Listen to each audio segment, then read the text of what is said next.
আজকে আমরা কথা বলবো রিতেশ আগ্রাওয়াল, একটি নাম যে নামটি বর্তমানে পুরো বিশ্ব জানে।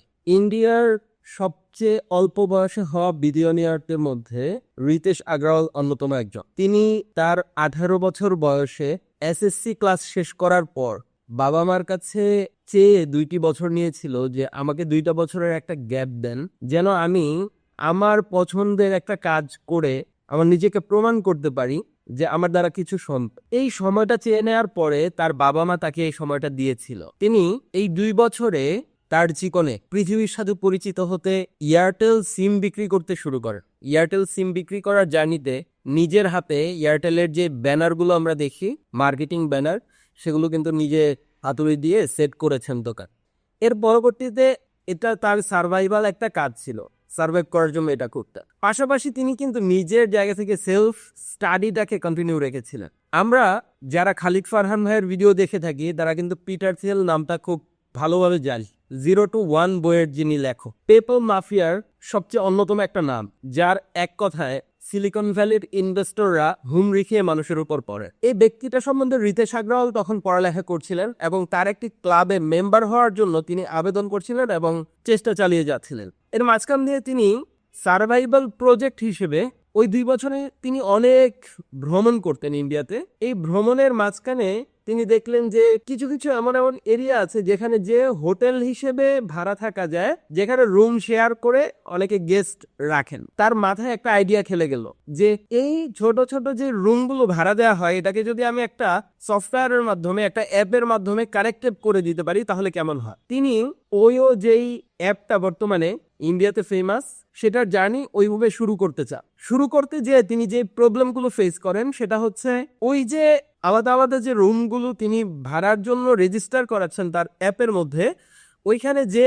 ক্লায়েন্টরা বা গেস্টরা ওই পরিবেশটা পাচ্ছেন না যেটা তিনি প্রেফার করছেন। পরবর্তী পদক্ষেপে রিতেশ আগ্রাওয়াল যেটা করেন, একটা হোটেলকে তিনি কন্ট্রাক্টে নিয়ে সেখানে থাকা খাওয়ার সকল প্রসেসটাকে, থাকার এবং অ্যাকোমোডেশন মেডিকেশনের প্রসেসটাকে নিজে মেনটেনেন্স করানোর জন্য ফ্রন্ট ডেস্ক রিসিপশনিস্ট হিসেবে সেখানে বসে যান। এবং তিনি স্পেসিফিকভাবে ওইখানের যে দাম দর, মানে কিছু রুমকে তিনি 999 টাকা থেকে রুম ভাড়া দেওয়া শুরু করেন। 999 টাকায় যে রুমগুলো দিচ্ছিলেন, এটার কারণে গেস্ট অনেক বেশি বেড়ে যায়। এরপরে মিডিয়াম রাখেন 2000 টাকার একটা প্রাইস পয়েন্ট এবং প্রিমিয়াম প্রাইস পয়েন্টে রাখেন। ওই 1 বছরে ওই হোটেলের রিজার্ভেশন সংখ্যা 90% বেড়েছিল। এই হোটেলের কাজটা করতে করতে তার যে ওই যে পিটার থিলের কাছে তিনি অ্যাপ্লিকেশন করছেন এবং যে প্রসেসটাতে তিনি পিটার থিলের ক্লাবের মেম্বার হওয়ার ট্রাই করছিলেন, সেখান থেকে একটা স্কলারশিপ পেয়ে যান। সেই স্কলারশিপে ইন্ডিয়া থেকে 40 জনের মধ্যে একজন হিসেবে তিনি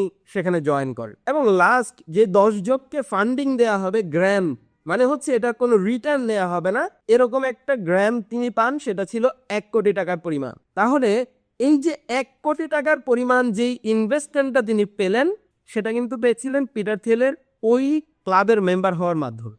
আমাদের যে যুব সমাজ বর্তমানে, আমাদের কাছে পুরো পৃথিবীটা একটা গ্রামের মতো। আমরা চাইলে আজকে আমেরিকায় যোগাযোগ করতে পারি, চাইলে বাংলাদেশে যোগাযোগ করতে পারি, চাইলে ইন্ডিয়ায় যোগাযোগ করতে পারি। রিতেশ আগ্রাওয়ালের যে জার্নিটা, এই যে ফান্ডিংটা পাওয়ার মোড়ে তার পুরো সেট আপটাকে তিনি নিজের মতো করে সাজাতে শুরু করেন। এই সাজানোর পরবর্তী ধাপটা কি হয়, 2020 সালের থেকে তিনি জাপানিজ একটা কোম্পানি থেকে, এবং যেহেতু পিটার থিল তাকে ইনভেস্ট করেছে, ওই অল্প বয়সেই তিনি সারা পৃথিবীর ইনভেস্টরদের নজরে চলে আসেন। 1000 কোটি টাকা তিনি তার এই অ্যাপটার জন্য এবং এই যে হোটেল সার্ভিসটা তিনি সারা ইন্ডিয়াতে ছড়িয়ে দিতে চাচ্ছেন, এই আইডিয়াটার উপরে ইনভেস্টমেন্ট পান এবং তার আইডিয়া কিন্তু তিনি ছড়িয়ে দিতে সক্ষম হয়েছেন। পুরো পৃথিবীতে ধরা হয় সর্বকনিষ্ঠ বিলিয়নিয়ার হয়েছেন একদম জিরো অ্যামাউন্ট থেকে। আমি আজকে আপনাদের সাথে এই গল্পটা শেয়ার করার বা এই কেস স্টাডিটা বলার একটাই মাত্র উদ্দেশ্য, আমাদের বাংলাদেশের তরুণদেরও সম্ভব যে তারা চাইলে এই রকম ভাবে তাদের নিজেদের জার্নিটাকে যদি নলেজ দিয়ে পরিপূর্ণভাবে ব্যস্ত করতে পারে, তাহলে পৃথিবীর কোনো বিন্দুই এখন বেশি দূরে নয়। যদি আমাদের স্বপ্নটা আকাশ ছোঁয়া থাকে, আমাদের ইন্টারনেট যেমন সারা পৃথিবীর আকাশ জুড়ে রয়েছে, যখন যেখান থেকে ইচ্ছে আমরা কানেক্টেড হতে পারছি, আমাদের পৃথিবীর অবস্থানটাকেও আমরা চাইলে যখন যেখানে সম্ভব নিয়ে যেতে পারি শুধু পরিশ্রমের মাধ্যমে। ধন্যবাদ।